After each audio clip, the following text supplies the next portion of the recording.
भगवान भोलेनाथ कहने लगे, यद्यपि मित्र प्रभु पितो गुरु देहा, यद्यपि मित्र प्रभु पितो गुरु देहा,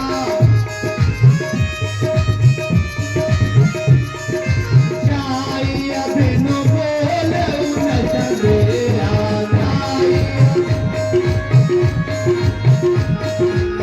भगवान भोलेनाथ कह रहे हैं, विवाह के समय ही पंडित जी महाराज ने सातों बचनों में तुमसे कहवाया था, तुमने कहा था यद्यपि मित्र के घर, प्रभु के घर, पिता के घर, गुरु के घर जाने में कोई पूछने की जरूरत नहीं है, नहीं भी बुलाया गया है तब भी जा सकते हैं।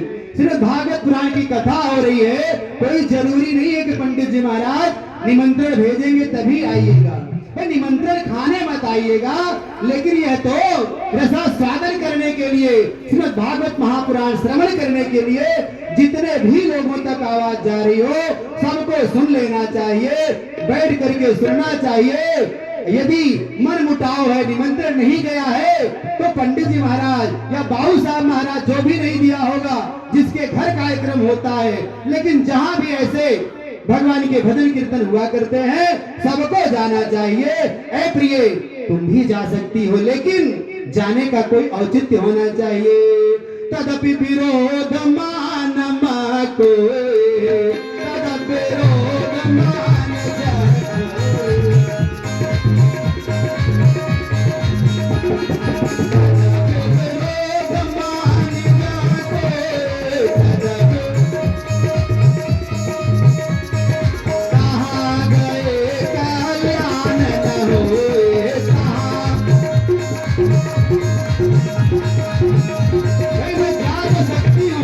भगवान भोलेनाथ कह रहे हैं तुम जा सकती हो, मैं भी चल सकता हूँ, लेकिन पहुंचते ही अगर महाराज वहीं से कह दे बस सावधान, गाड़ी से उतरना मत, जैसे आई हो वैसे लौट जाओ, फिर बताओ क्या रह जाएगा। इसलिए मेरा कहा मानो, मत जाओ वहां पर। माता रानी प्रभु की सारी बातें सुनकर बड़ी ही दुविधा में पड़ गई। कभी घर के अंदर जाती हैं, कभी घर से बाहर आती हैं, कुछ सोच नहीं पा रही है, करूं तो क्या करूं। यदि मैं वहां जाती हूं तो मेरे पति देव मुझसे नाराज हो जाएंगे, नहीं जाती हूं तो हो सकता है निमंत्रण भेजे हो और ना आया हो। और ऐसा यज्ञ हमेशा थोड़ी होता है मायके में।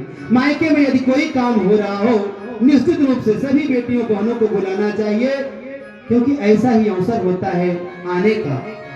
विदा हो जाने के बाद हमारे घर की बगिया के ऐसे फूल पौधे दूसरे घर में चले जाते हैं। एक ऐसा ही अवसर आता है जब वो अपने मायके पुनः वापस लौट करके आती है। ऐसे अवसरों पर साड़ी और पैसे की चिंता नहीं करनी चाहिए।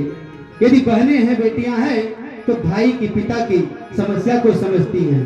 सारे लोगों से मैं कहना चाहूंगा कि निश्चित रूप से बेटियों बहनों को ऐसे अवसरों पर जरूर बुलवा लेना चाहिए, क्योंकि बड़ा भारी आस लगाए रहती है, बड़ी भारी उम्मीद लगाए रहती है। अंत में मैया ने निर्णय ले ही लिया कि कुछ भी हो जाए मैं यज्ञ देखने जाऊंगी, क्योंकि ऐसे यज्ञ उत्सव रोज नहीं हुआ करते हैं। रही बात मेरे भोलेनाथ, मैं अपने भोलेनाथ को जानती हूँ, आकर के मना लूंगी।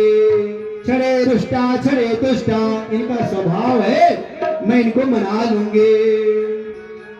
भगवान भोलेनाथ समाधि में बैठ गए। मैया जाने लगी धीरे धीरे, पैर दबा के जा रही है धीरे धीरे। भगवान भोलेनाथ देख रहे हैं, चुपके से आंख खोल करके थोड़ा सा देख लेते हैं। फिर आंख बंद कर, जब मैया देखना शुरू कर देती हैं, भगवान भोलेनाथ आंख बंद करके आसन लगा लेते हैं, जिसे अब भी न जाए लौट आए। लेकिन मैया निश्चय कर चुकी है, जाने लगी।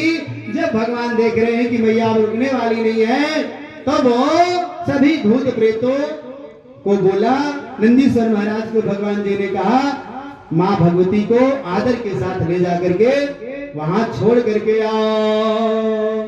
कहीं देखा शिव बार बहो और रहाई न दक्ष कुमार। जब दक्ष कुमारी वहां नहीं दिखाई दी, भगवान भोलेनाथ ने आज्ञा दे दिया अपने गणों को, अब सभी लोग माँ भगवती के चारों तरफ घेर करके मैया के साथ चलने लगे। गणों से घिरी माँ भवानी यज्ञ स्थल पर पहुंचे, सभी लोग जय जयकार कर रहे थे। बोल भगवते मैया के जय, बोले पार्वती मैया के। मैया पहुंच रही है यज्ञशाला, बड़ा भारी मंडप बना हुआ है, सारे विद्वान पंडित जी महाराज बैठे हैं वहां, आचार्य गणों, पूजा पाठ हो रहा है, यज्ञ की वेदियां बनी हुई है, सभी देवताओं का स्थान मिला हुआ है। पिताजी भी वहीं बैठे हैं, मैया देख रही है। पिताजी देखते ही मुंह दूसरी तरफ कर लिए। दक्षिण कछु पूछिए कुशलाता, दक्षिण कछु पूछे कुशलाता, कते ही मेरो के झरे जगदाता।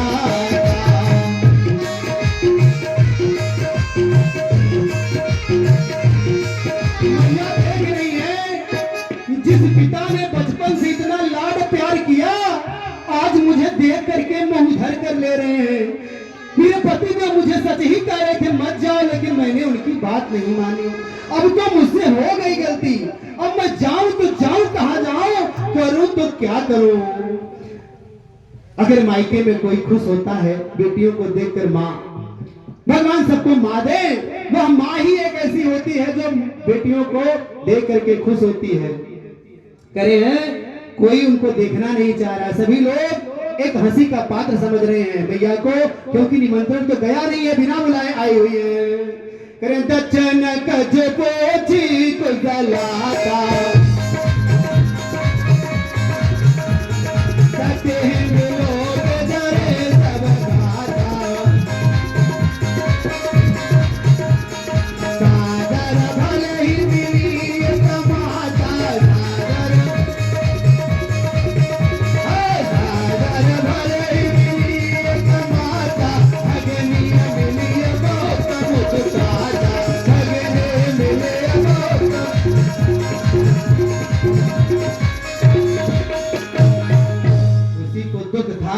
तो मैया को ही दुख था।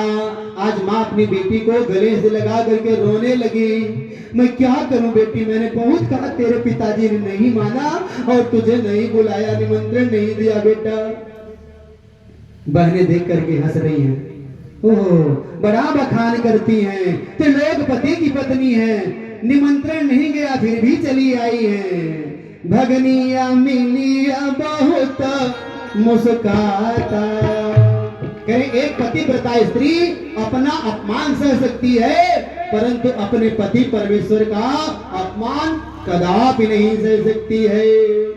जब यज्ञशाला में निगाह दौड़ाकर देखा, शिव का भाग कहीं दिखाई नहीं दिया, तो मैया को और क्रोध उत्पन्न हो गया। मैत्रेय मुनि कहते हैं विदुरजय, माँ भगवती ने जब क्रोध पूर्वक चारों तरफ दृष्टि डाली, तो ऐसा लग रहा था कि मानो माँ सती आज 10 दिशाओं को जलाकर राख कर डालेंगी। माँ के नेत्रों से अंगारे बरसने लगे। प्रजापति दक्ष को ललकारना प्रारंभ कर दिया। रे प्रजापति दक्ष, तुझे ये पद क्या मिल गया? तूने अपने इतना मदानधतु हो गया है, तुमने उस भगवान शिव का अपमान किया, जो साक्षात कल्याण स्वरूप है, जो मानव मात्र के कल्याण के लिए ही विराजमान है।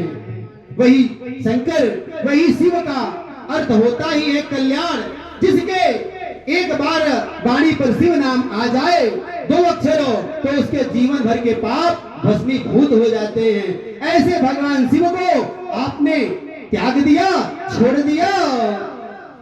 मैया कहती है तब चित चढ़े जो शंकर कहो, तब चित चढ़े जो शंकर कहो, प्रभु अपमान समझे रहो, प्रभु अपमान समझे। शास्त्र कहते हैं स्वामी का अपमान करने वाले की जीभ काट लो, और यदि सामर्थ्य न हो तो कान में अंगुली डाल करके वहां से चले जाओ। मैया कह रही हैं पिताजी मैं आपकी जीभ भी नहीं काट सकती क्योंकि आप मेरे पिता हैं, और उंगली डाल करके मैं वापस भगवान के पास भी नहीं जा सकती। अब जा करके मैं कौन सा मुंह दिखाऊंगी।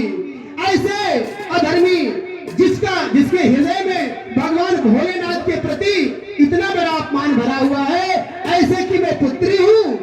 आज मुझे मालूम हुआ पिताजी, अब इस शरीर में आपका रक्त है, इसलिए मैं इस शरीर को ही जला डालूंगी। उस परम पिता परमात्मा भगवान भोलेनाथ के पास लौट करके मैं नहीं जाऊंगी, क्योंकि यदि मैं वहां जाती हूँ तुरंत पूछेंगे आओ दाक्षायणी, आओ दक्षसुता, बताओ क्या हुआ, वहां का समाचार कैसा था, तुम्हारा कैसा स्वागत हुआ।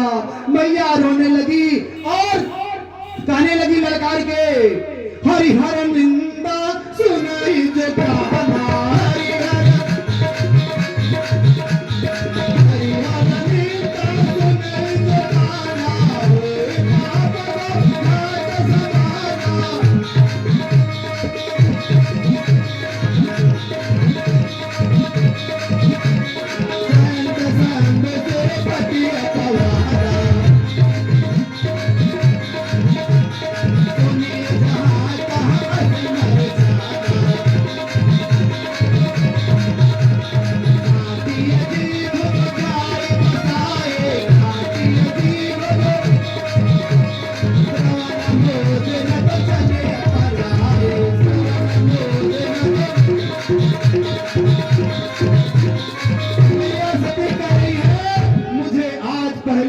पता चला है कि मेरा जन्म एक शिव द्रोही के द्वारा हुआ है, जो मेरे प्राण धन है, जो मेरे जीवन सर्वस्व है, मैं उनकी अर्धांगिनी हूँ और मेरा जन्म उनके द्रोही के द्वारा हुआ है।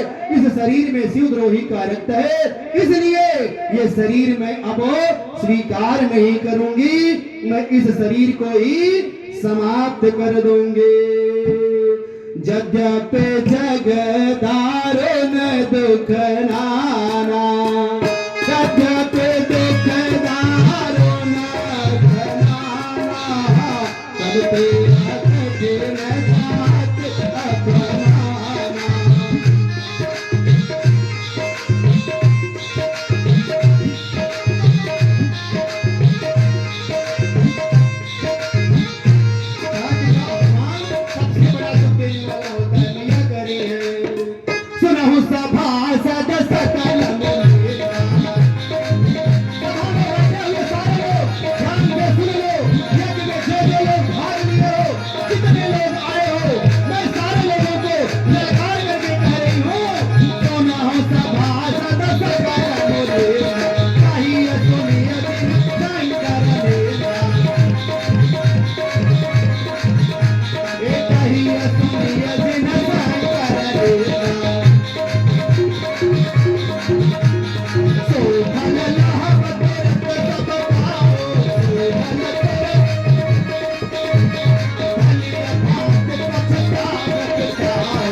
कहीं जोग जगिन तन जाओ,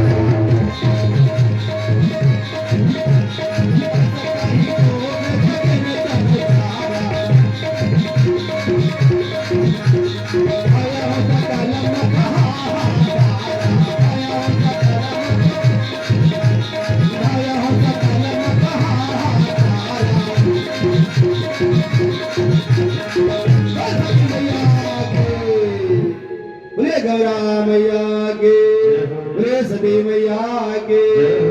यज्ञ मंडप में हाहाकार होने लगा, सभी दक्ष की निंदा करने लगे, शिव के गण यज्ञ को विध्वंस करने लगे। भृगु महाराज जो यज्ञ करवा रहे थे, विघ्नों को नाश करने वाले ऋचा से कुंड में हवन किया और हवन से ऋभु नाम के देवता हजारों की संख्या में उत्पन्न हो गए। शिव के गणों को मार मार कर वहां से भगा दिए। शिव के गण जाते जाते पहुंचे भगवान भोलेनाथ के पास, समाचार सुनाया। समाचार मिलने पर भगवान शिव क्रोधित हो गए और अपने सिर की जटा उखाड़ करके पटक दी, एक बाल पटक दिया और उसमें से एक विशाल काय शरीर वाला पुरुष वीरभद्र भगवान पैदा हो गए। वीरभद्र भगवान के वीरभद्र भगवान ने पूछा, महाराज मैं क्या करूं? सारी बात भगवान भोलेनाथ ने बताया और भगवान भोलेनाथ की आज्ञा से गणों समेत वीरभद्र भगवान वहां यज्ञशाला में जा पहुंचे। सभी लोगों को मारने लगे। भोलेनाथ का ध्यान करो, दक्ष का सिर उखाड़ करके हवन कुंड में स्वाहा कर दिया। भोलेनाथ की जय जयकार करते हुए सभी लोग वापस लौट आए। जितने भी ऋषि मुनि थे, पंडित जी महात्मा थे, भृगु महाराज, सबको मार मार के किसी का दाढ़ी उतार लिए, किसी का दांत तोड़ दिए, किसी का आंख फोड़ दिए, सबका अंग भंग कर डाले। परंतु जो देवता खंडित हो गए थे, सभी लोग अब सोच रहे हैं क्या हो, ये तो यज्ञ अधूरी रह जाएगी, यजमान ही नहीं रहा, अब क्या करें हम। सभी लोग आश्चर्य में पड़ गए। अब सभी लोग ब्रह्मदेव की शरण में जा पहुंचे। ब्रह्मा जी कहने लगे, ऐ देवताओं, बिना विचारे जो करे सो पाछे पछताए। अरे जो ब्रह्मा नहीं, हम नहीं गए, विष्णु नहीं गए, भगवान शंकर भोलेनाथ नहीं गए, तो तुम लोग न्योता पाने के बाद क्यों चले गए थे? नहीं जाना चाहिए था ना। चलो गए सो गए, चलिए भगवान भोलेनाथ के पास ही चला जाए, जो करेंगे वही कर सकते हैं। ब्रह्मदेव जी सबको निभा करके भगवान भोलेनाथ के पास पहुंचे। भगवान भोलेनाथ से प्रार्थना करने लगे, महाराज क्रोध शांत करिए, चल के किसी प्रकार से उनका यज्ञ संपन्न करवा दीजिए, नहीं तो बड़ी लोक फंसाई होगी। शंकर भगवान वाकई बड़े ही भोले हैं। इनके बारे में कहा जाता है, कर्पूर गौरम, कपूर के समान गोरे अंग वाले हैं। कर्पूर गौरम करुणावतारम, करुणा के अवतार हैं। ऐसे हमारे भगवान भोलेनाथ लोगों की बातों में आकर प्रसन्न हो गए। बोले ठीक है, लेकिन मुझे तो कुछ मिलना उलना है नहीं। वैसे ही दक्ष पहले ही श्राप दे करके बोले हैं यज्ञ में तुझे कोई भाग नहीं मिलेगा। सारे देवता एक मुंह से कहने लगे, महाराज यज्ञ करने के बाद जो अवशेष भाग बचेगा वो सब महाराज आपका ही होगा। हम सभी लोग कहते हैं यज्ञ के बाद बची अवशेष सामग्रियां आपकी होंगे। भगवान भोलेनाथ बोले, चलिए भैया ठीक है, जो ही राम सोई राम, जो ही मिले चल रहे हैं। भगवान भोलेनाथ सबके साथ वहां पहुंचते हैं और बकरे का मुंह लाया जाता है, उनको दक्ष को लगाया जाता है। दक्ष को बकरे का मुंह लगा। दक्ष ऐसे उठकर खड़े हो गए जैसे मानो सो रहे हो और निद्रा से उठकर खड़े हो गए हों। दक्ष कहने लगे, अतुलित बल अतुलित प्रभुताए, अतुलित बल मैं मति मंद जाने नहीं पाए, मैं मति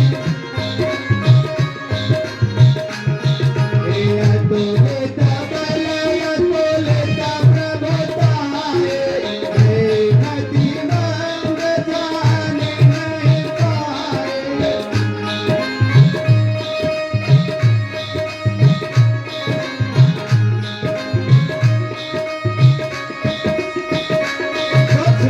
बहुत ही सुंदर स्तुति की। आइए हम लोग भी, आज सोमवार का दिन है, भगवान भोलेनाथ के चरणों में